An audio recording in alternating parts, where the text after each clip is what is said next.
Sean. So I'd like to inform everyone that Sean Driscoll, the authority's communication director, is making an audio and video recording of today's meeting. Is there anyone else making an audio recording of today's meeting? If so, please identify yourself.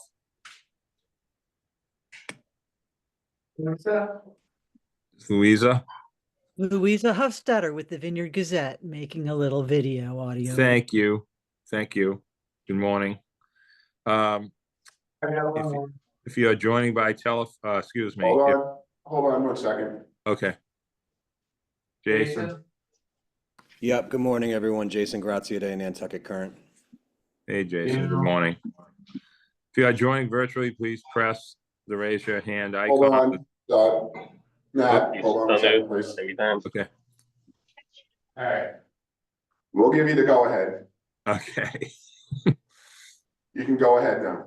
Okay. If you are joining virtually, please press and raise your hand icon on the Zoom dashboard. If you are joining by telephone, press 9 on your keypad. When you are recognized, please state your name for the record. Pursuant to Section 20, Chapter 20 of the Acts of 2021 as amended, Port Council members are participating remotely in today's meeting because their physical attendance today would be unreasonably difficult. All Port Council members in attendance are all members participating in the meeting by Zoom video conferencing. We clearly audible to each other as a result of members' remote participation. Any and all votes taken by the members today shall be by roll call. So let's go through the attendance. Greg's on now. So just open up the meeting. We'll just affirm that everyone's here. Gordon? Here. Eric? Yes. Joe? Yes. Greg? Good morning. Yes. And is Rob on? Not see him yet. Okay. And Nat Law, for the record, chair is here. Approval of the minutes of December 16th. So Does anyone moved. have any questions, omissions? Is there a second? Second. All those in favor? Gordon? Aye. Eric? Aye. Joe? Aye. Greg? Aye. And the chair votes aye. Thank you. Management report, Bob, or anyone that's going to be giving individual comments. So we'll start with the Aquinnah and the Monomoy status. Before we begin, just to introduce everyone that's in the room here. Yeah. In addition to Mr. DeWicki and myself, apologize for the voice. Feel okay, but voice isn't. Mark Rosen, Terrence Keneally, Mark Amundson, Stephen Coleman, Allison Fletcher, Sean Driscoll, Janice Kennefic is in the room. Okay, thank you so much. So Mark will provide the update on the Aquinnah and Monomoy. Okay, the microphone, can everyone hear me? Yep. Move down. I can move down one.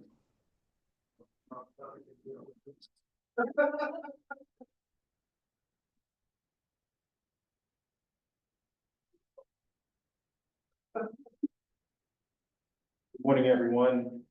Okay, we continue with our projects down in Mobile, Alabama with the conversion of the Aquinnah and Monomoy. So next slide. So this is a slide where we finished the painting of the exterior bulwarks as a vessel 6 quayside in Alabama shipyard. Next slide. Got all the upper decks are now coated and in preparation for the main deck coatings will be the last as we're working our way down. Next slide. This is the completion of the crew lounge installation. If you remember being on board the Barnstable, this is on the forecastle deck area. It's an identical conversion. Next slide. Bridges, electronics are all complete. We just got some covers off and in preparation for our startups. Next slide.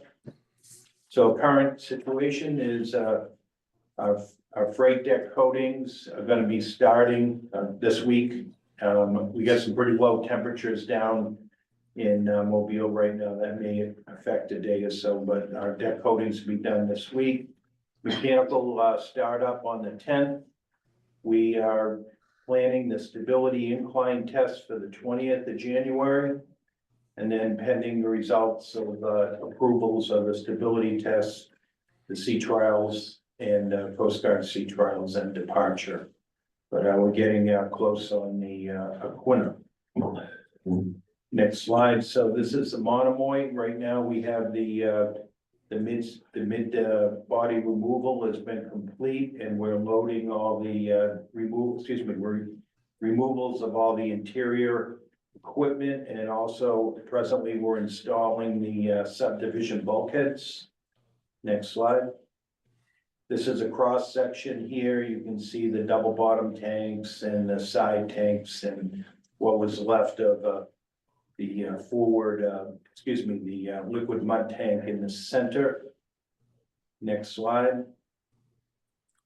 Picture of kind of where we started, like the other two vessels, all the wiring pulled back and ready for installation of the new forward console. Next slide. So the milestones, the bulwark prefabrication has been completed, and we're beginning to install the sponsons at this time.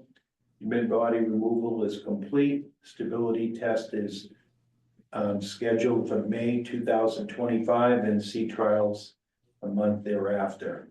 So we're on course for that. So the snapshot right now, we've got for the Aquinnah, we got 3.5 million in change orders, and for the Barnstable, 3.9 million in change orders. We do not have the credits applied to there, so we get a total of 7.54. We have minimal on the Monomoy, but we're early in the project on that, and we expect similar numbers. So with that, take any questions anyone have. Anyone? Thank you, Mark, very much. Looking good. Thank you, everyone. Thanks, Mr. Governor. Yeah, excuse me. Okay, we have the governor is finished up at Thames Shipyard, and we'll get into the slide presentation. Just a photo after the hull washing. We've had minimal operation the past 2 years on the governor, and so when we took all of our wear down readings of our shafting and rudders, all was in proper order and the factory specs, so we didn't have to do any rudder or propeller tail shaft work. We completed the underwater gauging on that, on the entire hull, and we've had no steel for this dry docking, and that's could be directly applicable to our coating program. Next slide. So this is just a picture of the underdeck area after the washing. Next slide. This is the infamous chain drive system for the governor. All is in proper order on that. Next slide. So the highlights, shaft and rudder inspections, underwater inspection and gauging reports. And right now the vessel is quayside, and we're expecting to bring it at the end of next week back from Thames to Fairhaven, our ship repair facility. So correct, right now the contract value is at $285,925. We had change orders at $116,420 for a grand total of $402,345. And if anyone has any questions, please. Oh, I remember last time you had the chain, you had the big story on the chain, which I thought was amazing. I'm never gonna forget that. It is an amazing, there is no other vessel like this that has a chain drive rudder system. It's, quite frankly, when I first started here in 2019, I saw that and I had, what the heck is that, you know, but it's easy to fix. It's been a, you know, besides adjustment, it's been a very good system. Probably the best boat coming to the Vineyard. Yep. Mark, I think I heard you say at the beginning that it had been lightly used recently for, I will speak for Eric and for me. Why has it been lightly used recently and didn't see the wear that you might have expected? It's Well, I think complicated. No, we've had reduced use of that vessel over the past 2 years, and so we had very light hours on it, and that's the reason we have done what we call a shave and haircut. And so it was a statutory dry dock for the US Coast Guard and to do all the inspections of all the tanks and structural steel, and we didn't have the hours, which consequently would result in, say, changing bearings on shafts or taking down rudders. It was very lightly used. Got it. Mark, would that be due to crew shortages? I would say that the reduction in the number of trips, yes, it would be, Joe. Thank you.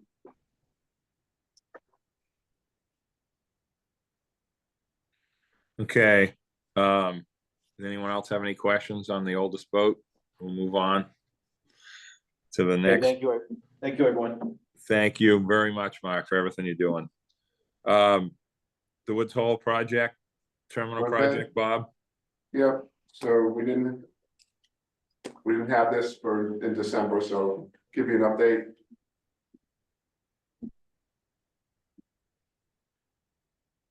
Right, so we just have an aerial view. You see the, left center, the utility building being done. And in this, upper center, the work being done on where the terminal building is gonna be. Next. Just some of the equipment. So the first thing, one of the first things that need to be done for the terminal building was to drive number of geopiers into to support the building and the platform. So that began the middle of December. Next. You'll see that there's 434 of those that need to be done. There was an item, they discovered a unknown stone wall underneath the facility, so they had to remove that as part of the project. That number from December 4th is now changed. We're up to 81% of the geopiers have been done at this point. Let me find my notes here. 351 of them have been done out of the 434. So they're getting about 30 to 40 of them done every day. So hopefully they'll be done with that, hopefully by the end of the week. Next. This is the first floor of the utility building. They poured the concrete slab. And they've already started the rough plumbing. Next. And then for the roof, they've been working on the softening the parapet. They have been putting down the, most recently, we're putting down the membrane on the roof and moving along and trying to seal that up in the next week or so. Next. There's a flow of activity. It's a little different format than what we've used in the past. But basically, we're about a little over 33% done at this point, and it's on schedule and on time. So next, and just in terms of the cash flow and how the payments for that work out. So I think June of 26 is when they expect to be done with both buildings. In the vendor that we have on site to manage the site for us, ECC Corporation, we brought them in recently. That's just showing their location at the site. So, any questions? Oh, we issued 261 emails about this project since it's begun. Wow. Any of you guys have any questions? I want to know about the wall when anyone else has done. Did we do any research on that? Save the rocks, use them for something else historic, or? Yeah, so I asked if they were West Falmouth pink granite, they were not. It was a wall that was there, they believe it may go back to the railroad days. Zero days, yeah, that's what I was thinking. When with the old bulkhead that was there. But in all the test drills, they never came across it, so it's something they uncovered that had to be taken care of, and it's been done. On that, if I may say, I was Yeah. off getting my car serviced yesterday. You should take a look and go down there. You need a road map to find your way to get to the boat. I mean, it's amazing with everything that's going on down there. Yep, Bob, I was just curious on those geopiers. It seems like a real good clip, 40 a day. How far are those driven down? Do you know offhand? I'm just curious. I want to say they're being driven down 15 to 20 feet, but I'll verify that. Yeah, I was just curious. Thank you. It's funny, I was going to ask the same question. It's kind of interesting from a build perspective. And, are they putting them in there because of the sediment that's below, or? Yeah, so the test drills that we had done before indicated that there was peat, a layer of peat on the site where the building was going. Well, there's also over by where the slips were built. So the drilling of the geopiers was then to support the foundation. The foundation is going to be about a 6 foot thick slab of concrete, so that the geopiers were needed to support the foundation, so we didn't have any cracking. So, In the terminal building itself, what will it be used for overall? so the terminal building, there's a passenger waiting area, a ticket customer service area, the restrooms, which are important for the village. Then it'll also have the mechanicals are inside the building, so they're not on the roof or outside. Then there's the office for the terminal agent, terminal manager, terminal agents, offices inside, and a break room for the employees that will be working in that building. There's another break room in the utility building for the outside the dock workers. Thank you. And utilities include telecommunications and things like that. Okay. Does anyone else have anything? We'll continue on to the Vineyard terminal repair issue. So this one we put on there because we have been, working under the guys that we'd be in position to start to do some pier repairs over at Vineyard Haven Terminal. We did receive our NEPA permit back in November. That was necessary, but as part of that, we raised the question as to whether this was going to be requiring a COMCON review. So with the state's wetland and water resources group looked at it and determined that we should go through COMCON, even though it's out of the water, it's above the water, and to go through that. So a notice of intent is needed. So we're going to be working on getting that done. But because of that, the bidding on this project has to be delayed until we get that notice of intent from COMCON.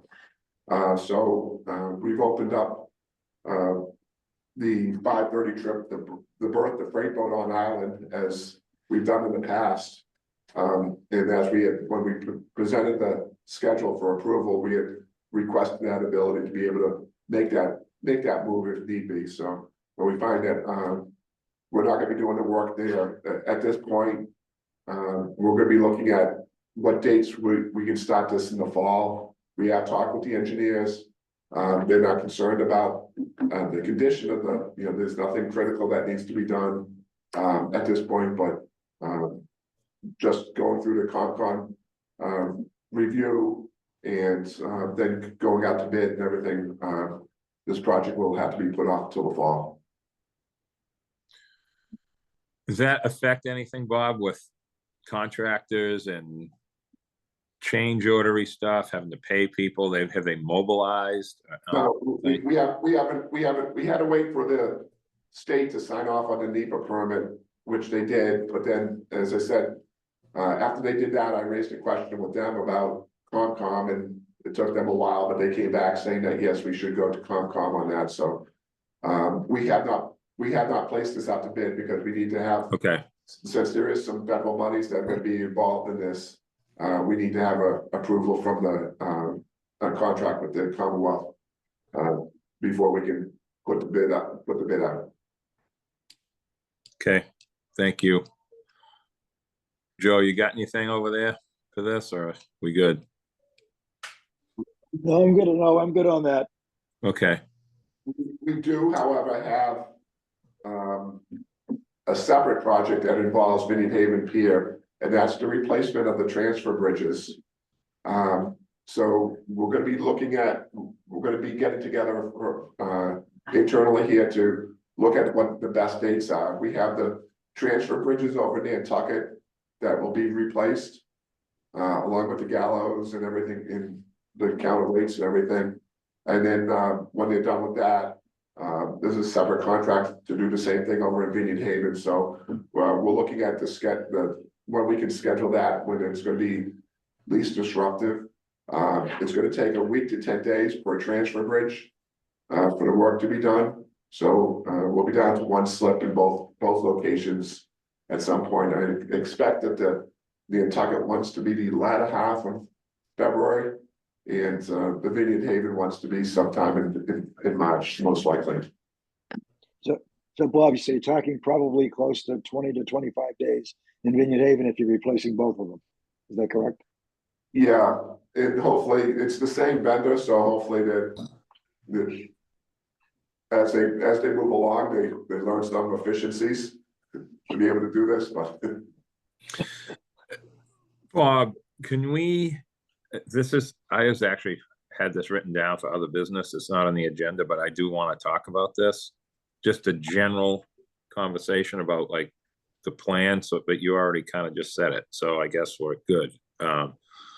Because these transfer bridge swaps have been discussed for a long time. This isn't new. This isn't something that just popped up. There's some state money involved and some tip stuff and things like that. So I just want everyone to know that this is not like a 10-minute thing. This has been going on now for about 3 years, I believe. So to get aren't we taking them and rebuilding them too, or the ones that are good, or what are we doing with that? I can't remember exactly what the plan was. Yeah, at one point we were looking at just doing one at a time and rehabilitating the other one, the older one, and then, cycling them through. But once we started looking at the conditions of the transfer bridges, and we had some ferry boat monies that we needed to obligate, we felt it was the best avenue was just to replace them. And they're gonna have the catwalk type setup like slip one in Hyannis?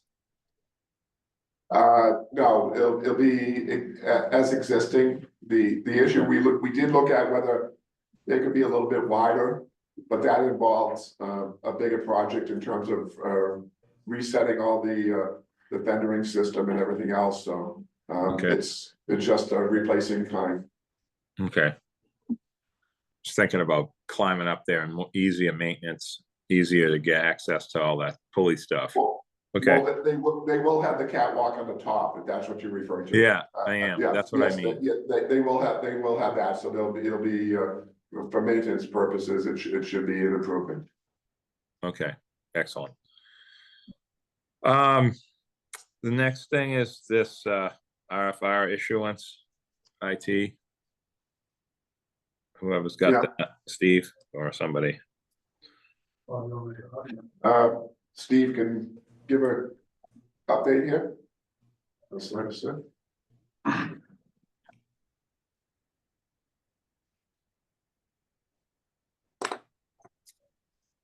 Morning, everybody. This should be fairly short and sweet. The RFR was advertised on December 10th. Since that time, we've received 2 rounds of questions from respondents. I think both batches were 9 in total. So cumulatively, 18 in total for questions. And that's where it stands. What is the Okay. process to, sorry, Matt. No, go ahead. What is the process to evaluate presentations, the proposals? And do you have a team? Is it you guys or what? How are we going to look at that? Yes, there are a number of teams, IT team, operations team, reservations team. There is a steering committee. There's, we are not at the point where we will be doing presentations, but we anticipate presentations. Okay. And so who will make that final decision as to who you're going to accept? There's an evaluation team. I don't remember off the top of my head who's on it. If you want clarification on that, or if you want to have Yeah. it follow up. Yeah, of course. Yeah, thank you. So one of the things will be is that this is an RFR, so we'll be going back to the board at the January meeting, requesting a modification to our procurement policy to insert the RFR language into our procurement policy. As Stevens mentioned, there's been a number of questions. There are 9 questions issued in the first addendum. And as of yesterday, our procurement office had gotten 20 questions for the second addendum, which we'll expect to get those out at the end of the week. Although the deadline for questions is January 10th. And then the February 7th was the submittal date for this. So depending upon those questions, we may have to consider if anyone's looking to move that submittal date out. We'll have to take that into consideration. And there's been 18 requests for the package, right, as of yesterday. Okay. Anyone have anything? I don't like getting too deep into this stuff from my thinking. So if anyone has anything, otherwise we'll move on to the strategic plan. We haven't talked about that in a while. Rob's not, So, yeah. no, So Rob's just want to not give- here. That's his big thing. So Yeah. So I see Janae is on, so we can bring her in. We just wanted to get an update about the progress implementing the strategic plan and what's been going on over the last several months in terms of the work that's been done. Good morning, Janae. Good morning. Sorry, it was changing me to a panelist. I think you cut out for a moment there, so I'll just go ahead and sort of dive in and give a brief update if you'd like. Sure. Okay. So as part of the packet, we gave you first an update on what we've been doing throughout the year. We started off the year, just a kind of brief recap, sort of prioritizing those initiatives with staff, making sure we have a clear implementation plan of what's going to be worked on over those next 12 months. We paused a little bit during the summer, being mindful of that busy time. And then Emily and I were on site again in October to work with the teams to start that transition in LEO, which is the performance dashboard that we're using to track progress on the strategic plan. So we had really good sessions with training in October, sort of moving from our support and our implementation into LEO for staff now taking on that responsibility. We've got a lot of progress being made in numerous areas. I understand that there's some leadership changes that are taking place, and we plan to work with Bob and others to make sure that we've got leads assigned to each outcome area, and specifically the greening the infrastructure and assets. We want to make sure that that continues to move forward in the way that it needs to and make progress in that area. If you have any specific questions, I can, of course, answer those within each area. I think the report sort of captures the progress that's been made. Being mindful, again, the reservation system, we know is moving forward and puts a little bit of pause on the upgrading of the website. So we've been working with staff to make sure we're kind of understanding how those projects are intertwined and how they're moving forward.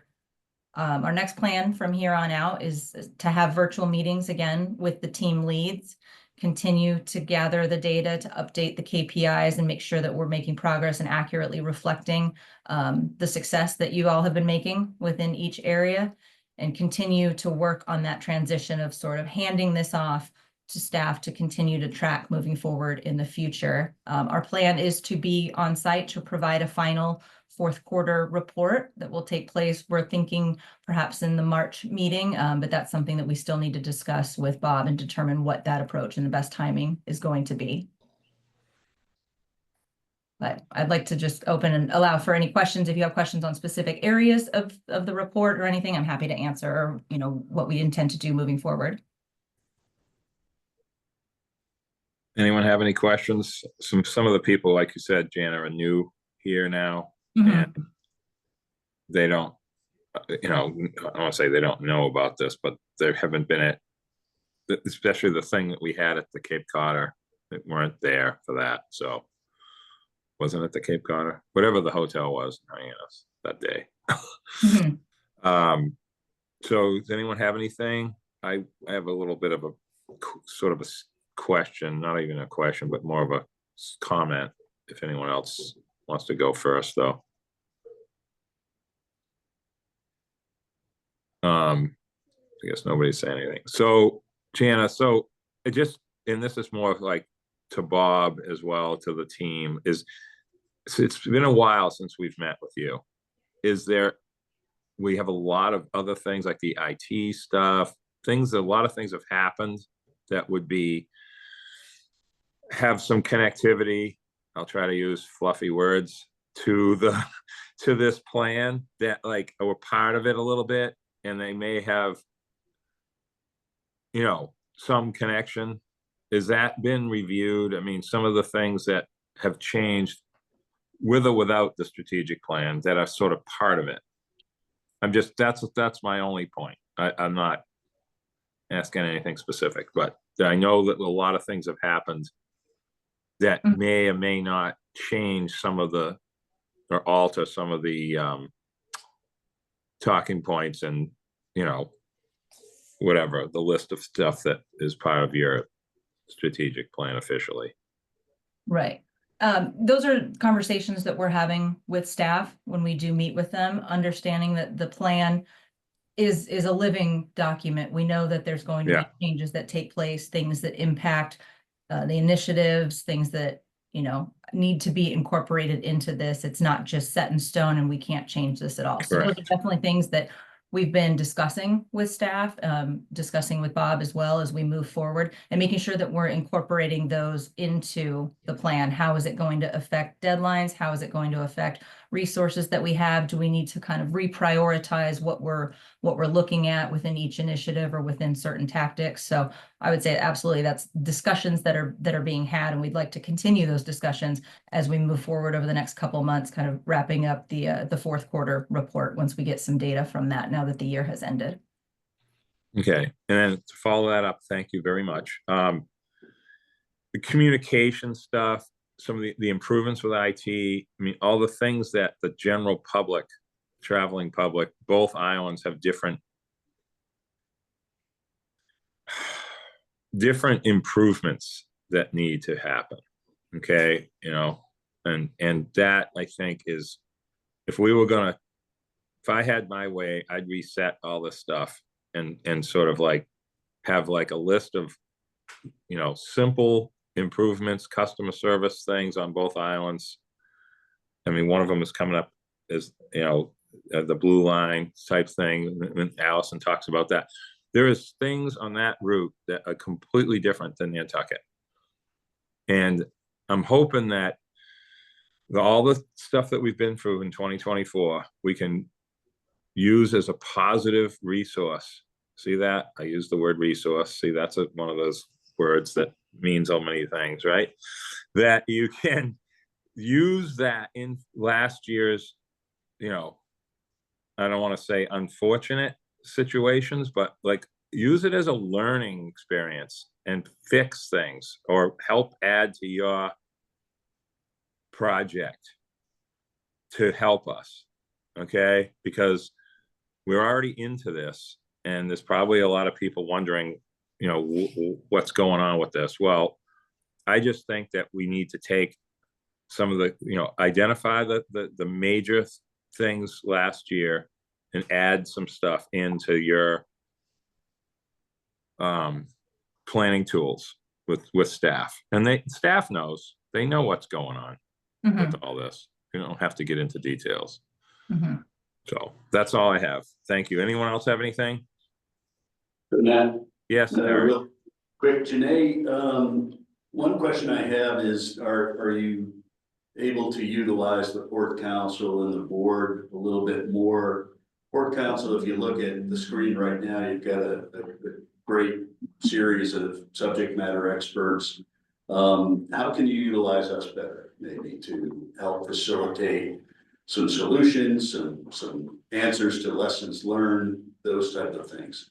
I'm just learning about this now, which I'm relatively new, but you know, these are the things that really set an organization up for success, and I think it would be great to, you know, offer some help, at least from my perspective. But I'm looking at the screen and seeing some pretty amazing people as well that could be helpful. Nat has got more in his head about how this place runs than probably any one of us. So it's you know, how do you utilize us better? Yeah, I'm sorry, Nat, were you saying something? No, you're good. And what he just said about this forum here is sort of like a workshop. It's been that way for, well, forever, but since Zoom and COVID, it's become even, I think, more of a workshop, to be honest. And that's what he's relating to, using our forum to vet things a little bit before it goes to the board members for votes or a specific separate meeting or something like that. Because I do think that we need to have, and Jim brought it up at the joint meeting in December about having more of them. I wanted to talk about that later, but you could be part of some kind of a plan for another meeting like we had at Cape Cod, where we can all sort of ask questions in a different forum than just trying to come up with stuff right now in a meeting like this, you know? So anyway. Okay.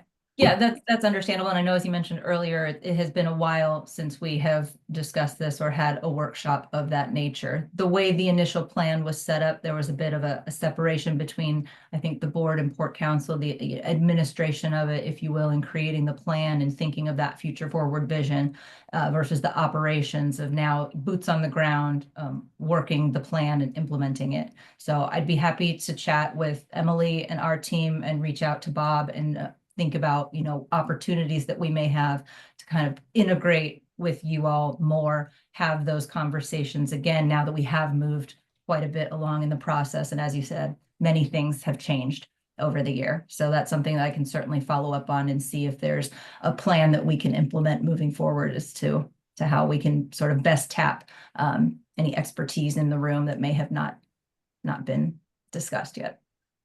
Yep, that's it. Bob. I think in terms of it, I think the workshop that was held before was eye-opening for a lot of people in terms of the value of the strategic plan and, you know, the elements of it. So obviously when we get that fourth quarter results, I was going to see if the port council and board wanted to do it as a joint meeting to have a better dialogue during that, but we can talk about those scheduling issues later. Yep. Thank you very much, Bob. Gordon, go ahead. Yeah, just to reiterate, because I'd be eager to participate in that. You're 100% right. These plans, you know, become a bit organic, especially when they're being developed, right? And like Eric, I'm relatively new to the port council, so I wasn't part of that, but have managed strategic plans and master plans over my career. So I have a personal kind of affinity to the process and to the outcome. But even since I've been on the Port Council, right, the authority made some big decisions on rates to supplement the budget, to make investments in personnel and all that kind of thing. That's all sort of probably since you met. So, you know, there are times where priorities come up because resources become available, right? So, you know, that I'm so supportive of that effort and that commitment that they're making. That's just, I think, one example of what Nat's alluding to about how the world continues, right? While you're trying to plan at pace. Yeah. So I'd be really eager to and echo Eric's point about engaging wherever you need us. Okay, thank you. Hey, Thank you. real quick. Yeah. You know, I'd like to just suggest maybe to Bob and you all, if maybe Janae could kind of check in with us, you know, once a month during these meetings, even if it's just for a quick brief as to where they are with the process. And again, I think, you know, as Gordon said, this is really kind of a neat thing. You know, anytime you're developing a strategic plan, it's one of my favorite processes. I had an experience of creating the 30-year plan for the UN's World Maritime University. And that was the largest project I've ever been in. And you had a room full of, you know, unbelievable experts, and it's tough to corral that, you know, global, you know, room of wonderful people, but we got so much out of it. And I think, you know, just again, looking at the screen, I know Gordon's got a lot of experience in this arena, you know, that we could take advantage of. I've got a little bit. You know, everybody here has their own level of expertise, and I hope you'll take advantage of that. And Bob, likewise, I think it's a neat thing. It's a positive thing for you all. And, you know, I just think it's a great opportunity for us to give you feedback. And it's free, by the way. So. Thank you. I appreciate that. And I'll certainly follow up with our team and with Bob and see, you know, what we can do moving forward from here. Thank you for your time. Thank you very much. Anyone, so I want to make sure everyone's all set with her before she disappears. So, okay. Future Janae. All right. Thank you all. Thank you very much. Okay. This is the yearly all in favor say aye issue, you new guys. So leave it with Bob or Mark R on this one. They're trying to save my voice here. I feel fine. It's just my voice. Yeah, well, take it. Good morning, everybody. Oh, Sean's gonna take this one. Okay, good. Yeah. And I planned for this, absolutely. So we're requesting approval for our annual proposed preseason sale of the high-speed ticket books. For the past 13 years, we've offered a 20% discount on the sale of those books for a short period prior to the return of the INO's return to service. The promotion, as many of you know, is very popular. Last year, over 46.9% of the yearly ticket book sales came during that period. In 2024, the sale ran from March 17th to March 30th, resulted in 4,507 ticket books being sold, generating just short of $1,085,000 in revenue for the authority, at a cost of about $271,000 due to the discount offering. That total was down 3% from 2023, but it was still the second highest sales total in the program's history. Yeah. So we're again proposing that for this year to run from Sunday, March 16th, 2025 through Saturday, March 29th, 2025. The book comes back the 25th, something like that. So this would be right before the service resumes and a few days afterwards. Yeah. The discount applies solely to electronic ticket books for adults, seniors, and children. And we're also requesting the general manager have the flexibility to change those dates should the return to service be delayed for any reason. And the discount prices are laid out in the staff summary. So we're requesting a vote to approve this for the dates of March 16th through March 29th of 2025. Then happy Well to take said. any question. Well said, Thanks. Sean. The new and the old has all been mentioned. If you guys have any questions about this, I can actually answer them. And who I would came up defer- with the I would defer to idea you. and all of that. There's a big, Yeah. long story about this, so. So moved, Nat. Is there a second? Second. Okay. All those in favor? Gordon, Aye. Eric, Aye. Joe, Aye. Greg, Aye. and chair votes aye. Thank you, Sean, for that explanation. That's Thank good. you. Okay. Allison, are you taking this blue line thing? Yes, she is. She's coming over. This is where I sort of check out a little bit on the Vineyard stuff. Get used to it, Greg. Get used to it. Well versed in the Vineyard by the time I'm done. It's brutal. As some of you all know, we started Blue Line, reservation only dates, started Saturday on the Vineyard route, which means that, we do not have standby anymore, but it is what we would call an Islander standby line. It's been slow being utilized this weekend. There was about 15 cars that utilized it this weekend, leaving the Vineyard. So far, prior to the start of this meeting to today, was whole,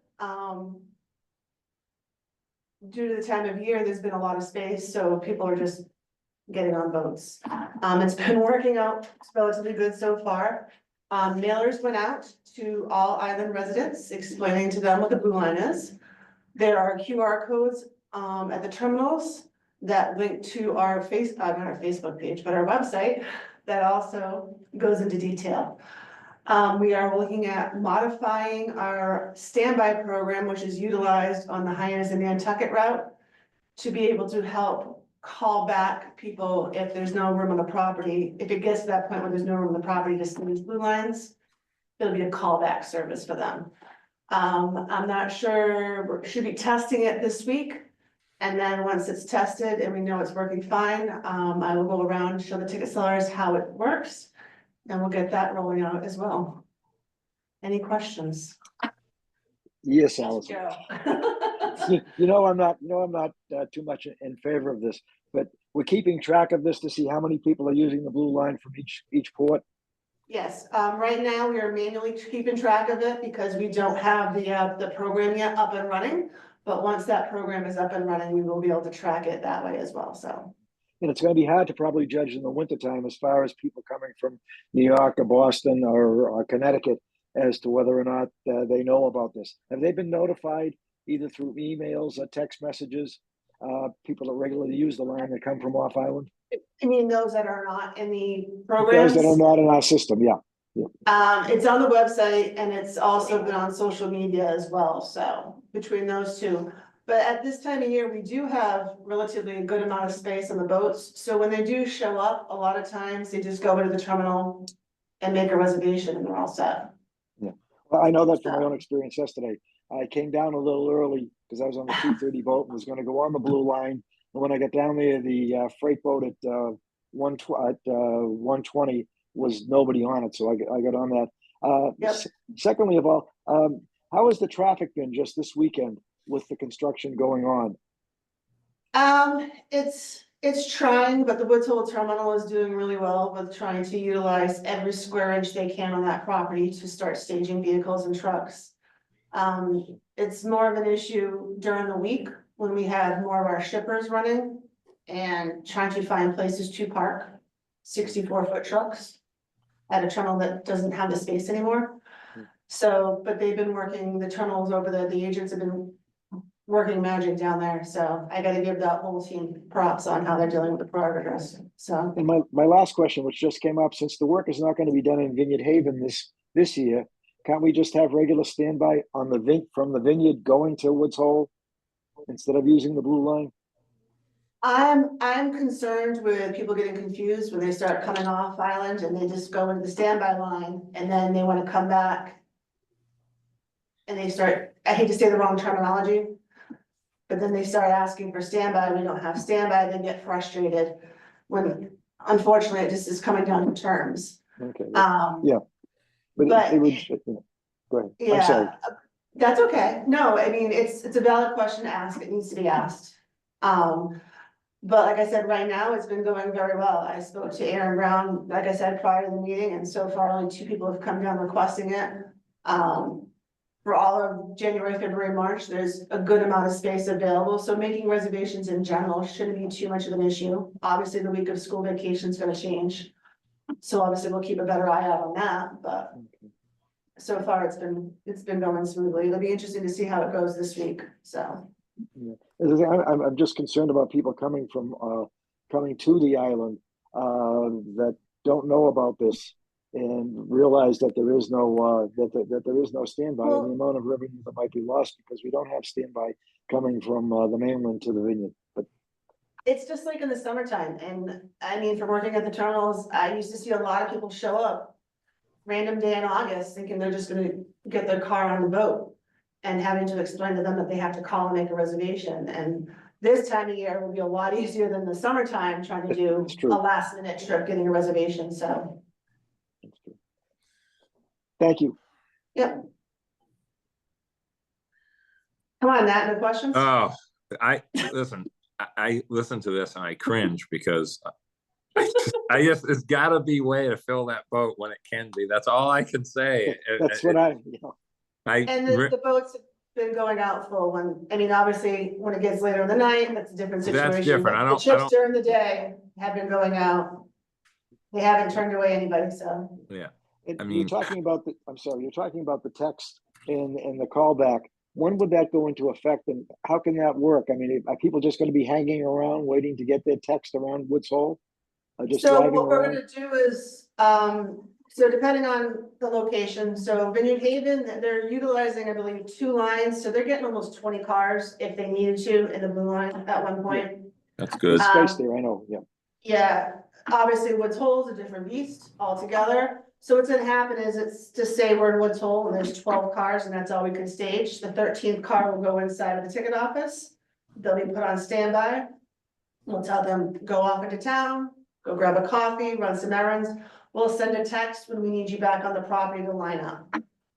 It doesn't mean you're gonna get on that boat, but it just means that we have room for you now to line up on the property. Thank you. Yep. Yeah. And it's the same standby system that they use on Nantucket.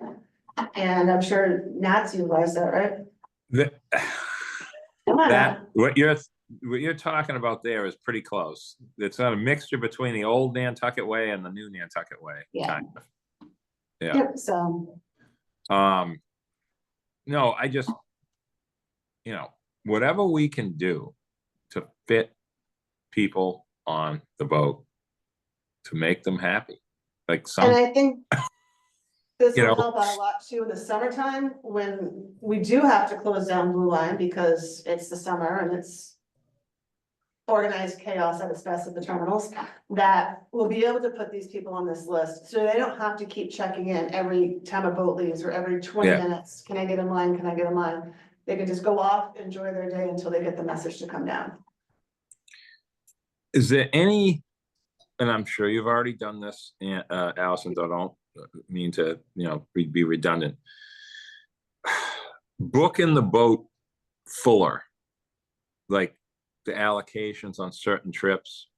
I know that doesn't work because every car is different, the 5-foot difference thing, and it's not like a parking lot with angle parking and all the cars are different lengths and they all have their own space. It just doesn't fit like that on the boat. But at the same time, I love the idea of same-day reservations. I just don't know what the answer is to that as far as making it, that is a huge thing that can help both sides. Because there's room on, like, for example, on our route, you've got the 8 PM and the 4:30, that 4-hour, 3.5-hour gap.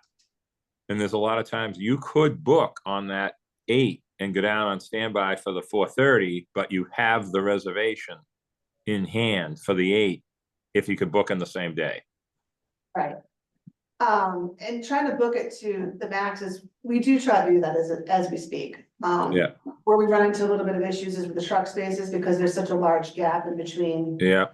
your truck spaces but that is something that we are looking at with the new reservation system, so to help better utilize freight tech space. And I'm not saying there's always room on the boat for 3 or 4 cars. It has to be like for reasons beyond this conversation. Emergencies. Ambulance stuff, emergencies. There's a million things that happen.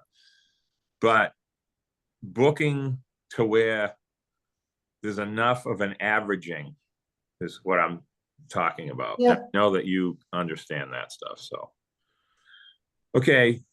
Gordon and Greg, I know this stuff is, it's unbelievable, but it's not like an airplane.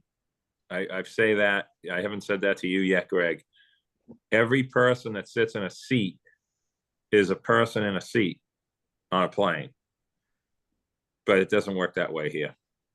It just doesn't. And that's what we're talking about. Like the threading that needle to get the boat full and not having like a place to go with all the vehicles just sitting there. Like in Hyannis, you have those lines. If you go down there and see what they do, you've got the 5 lines or 6 or whatever it is. And then you have the little 2 lines for standby vehicles sort of over onto the right side there. And that system works, but we only have 6 boats, 9 boats. That's it. You guys over there, it's a different animal. And that's why I don't like to get too crazy talking about it, but there's a way to, each island has its own solutions to this problem of not having the boats full, but there's room and somebody's told they can't get on the boat. That's what this conversation is really about. So anyway. Okay. So Thank you, now, Allison. if I could ask a question, and maybe offer just a comment real quick. I think I was happy to hear you talk about the reservation system. I think that's a good reservation system is going to solve these problems big time, even real time, to book somebody if there's space open. And I've seen at least one reservation system that does that in an outstanding way. I think, for me, I'm always looking at the public, right? And the information being imparted to the public is really important, from the standpoint of what you all do as a service to the public. Could you explain quickly the difference between standby and the blue line for public consumption? So standby is anybody that wants to go on the boat with their vehicle that either has a reservation where they want to better the reservation, have no reservation, just want to try to get on the boat. Blue line is the same thing, except for it's someone that is in the excursion or the preferred program for the island residents. So if you're in the excursion or the preferred program as island residents, you can utilize the blue line, which is an islander-based standby. So it's islander-based standby. Yeah, so you have to be in one of those 2 programs, and then if you're in one of those 2 programs, then you can utilize the blue line. What if you were, Joe Schmo, Joe Schmo from Poughkeepsie? they'll have to call and make a reservation. Okay. And that reservation system in the future might augment Who knows, yeah. or facilitate. Right, and this time of year, there is space available. Obviously, there's certain trips during the day that doesn't matter what day of the week it is, it's gonna be sold out. Okay. Leaving the island first thing in the morning, those are the most popular trips people get off of their appointments. But there is space available for people to go back and forth to and from the island that are not utilizing those programs because they're not on them. Great, thank you. Yep. Good questions, Eric. Learning on the job here. So, okay. Does anyone else have anything before we continue to Treasurer's report? Okay. Thank you, Allison.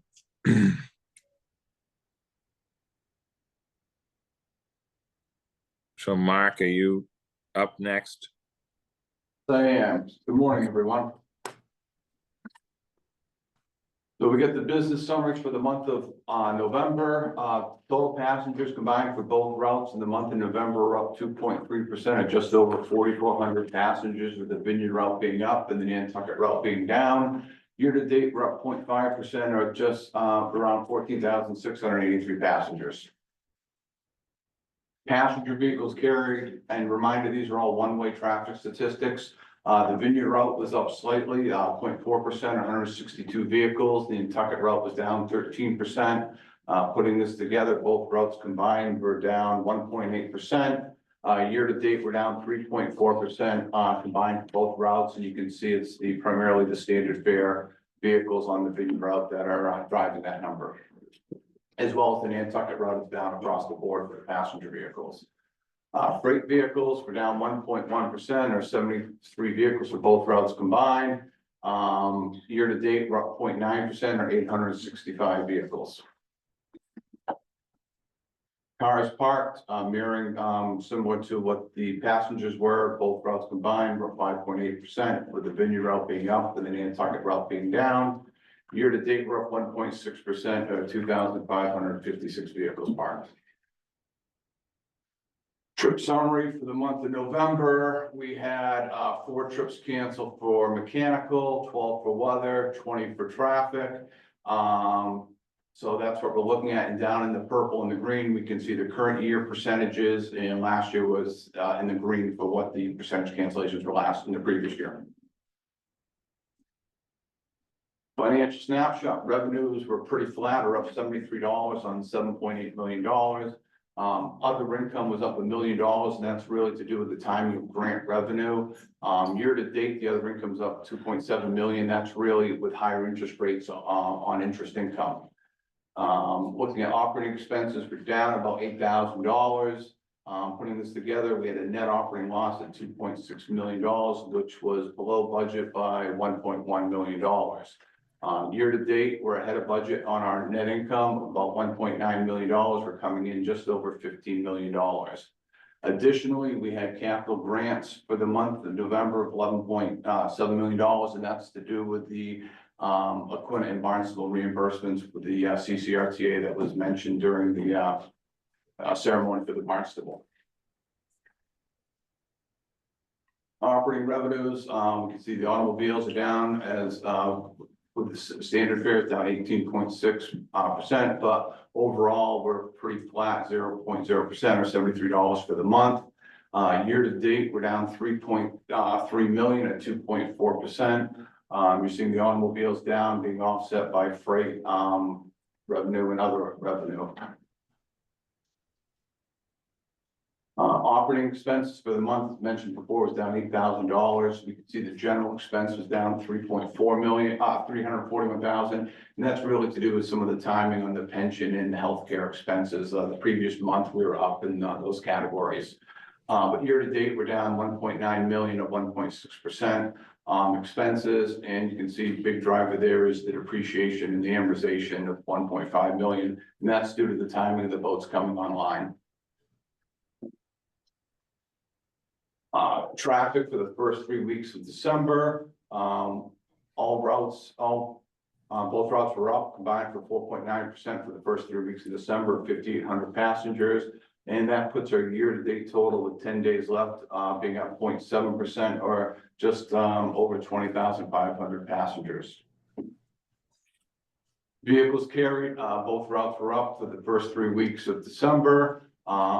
Combined, we're up 2.9%, but year to date, overall vehicles were down 2.5% or just over 16,900 vehicles.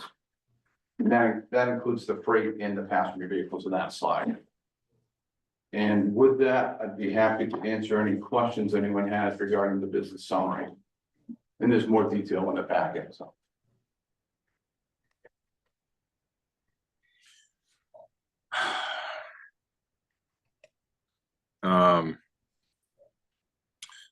Anyone have any questions? Eric, I see a hand up. Yeah, any indicators why there's some delta in ridership and vehicles? As mentioned during the budget, we've seen during COVID, we had a spike in the one-way trip, those standard fares, and now it's more flattening. It's a little lower than what it was pre-COVID, different demographics.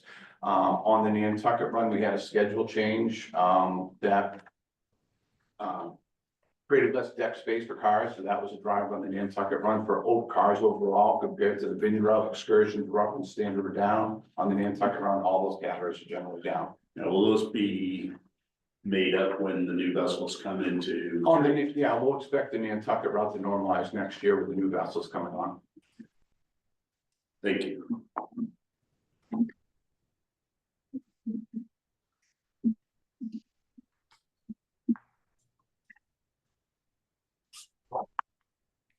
Okay, sorry. If I may, I actually Mr. made it. Chair. Yeah, go ahead, Bob.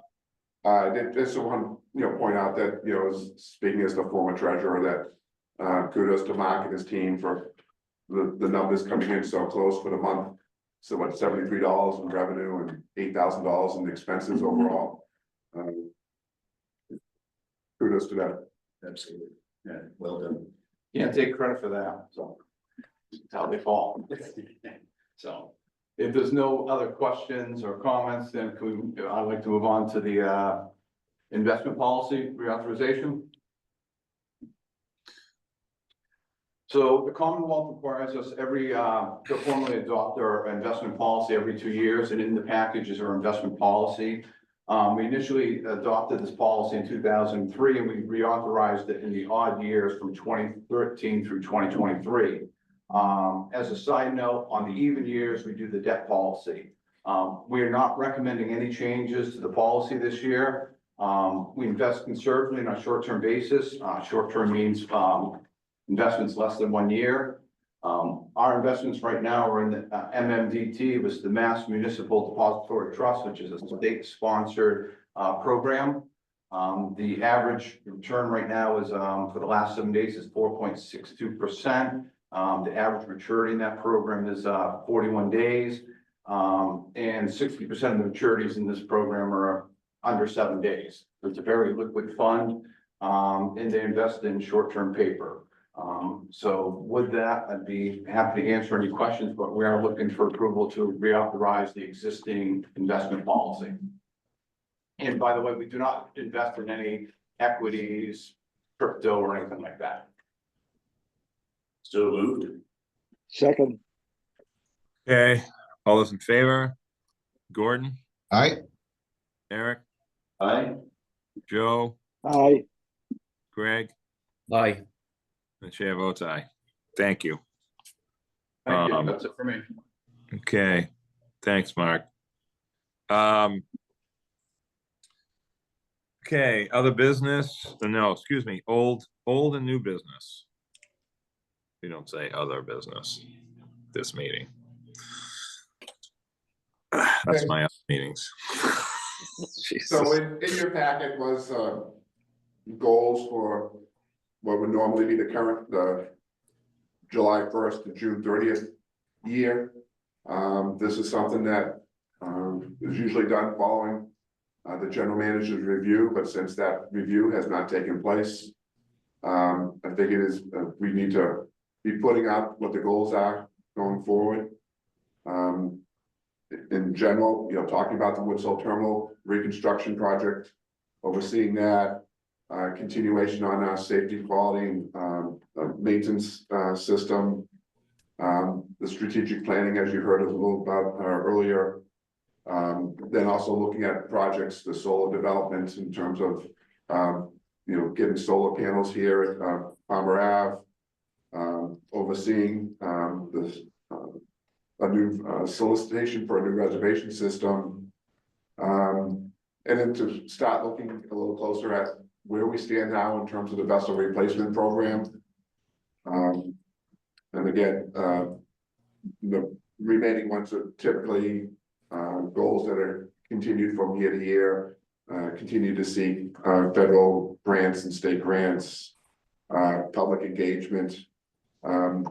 recruitment, investment, and development of the staff, and to oversee the other projects that are ongoing, and some that aren't listed as well. So.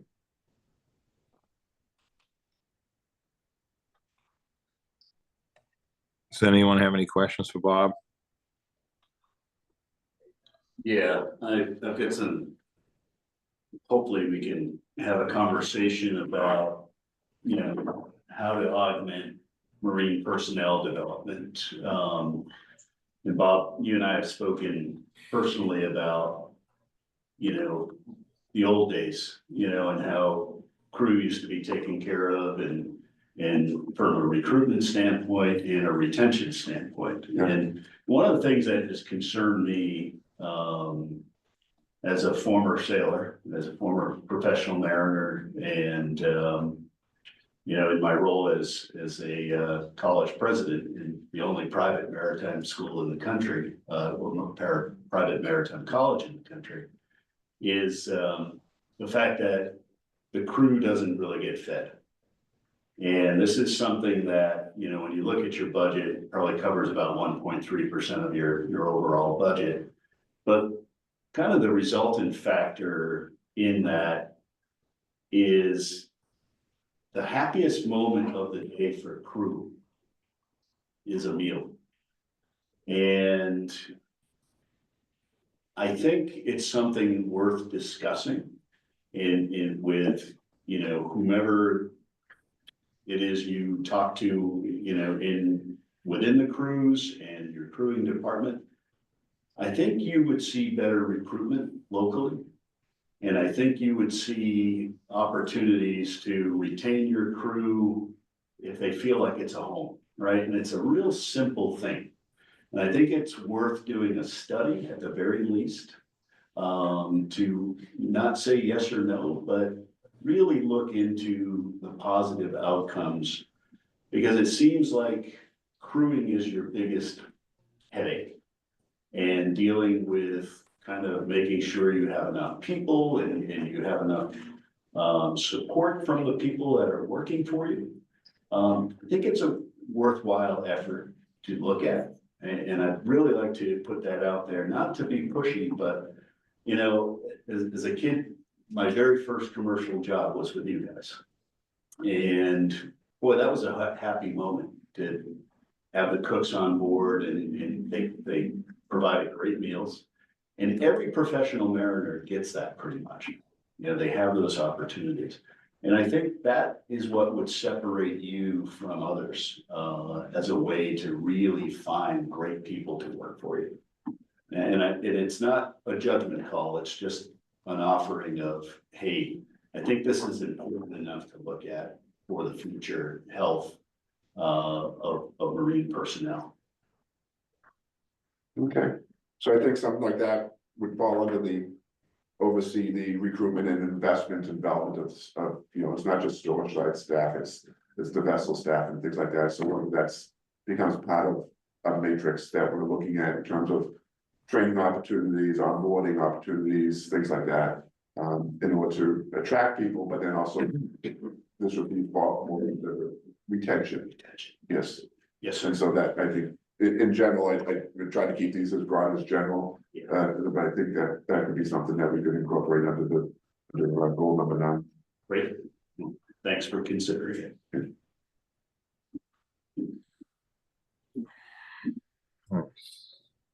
Okay.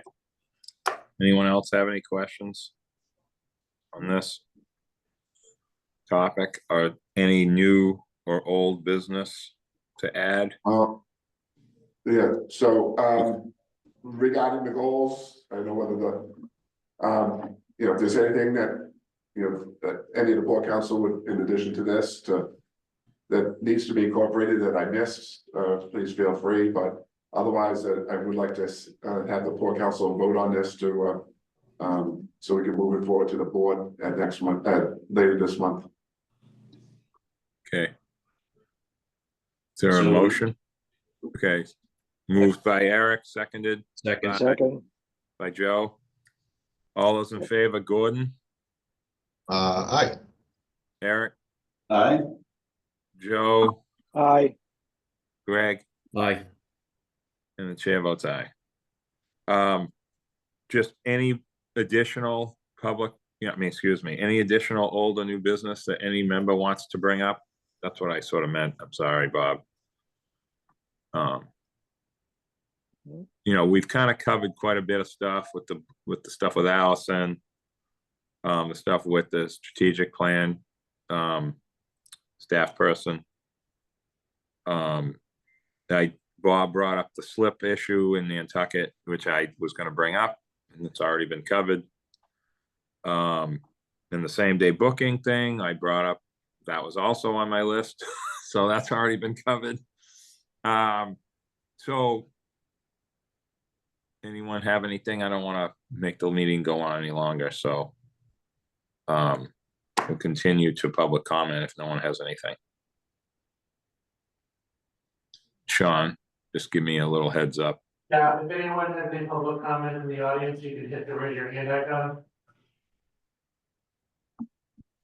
Not seeing any. Okay. Make a motion, we adjourn. Is there a second? Second, sorry. Okay.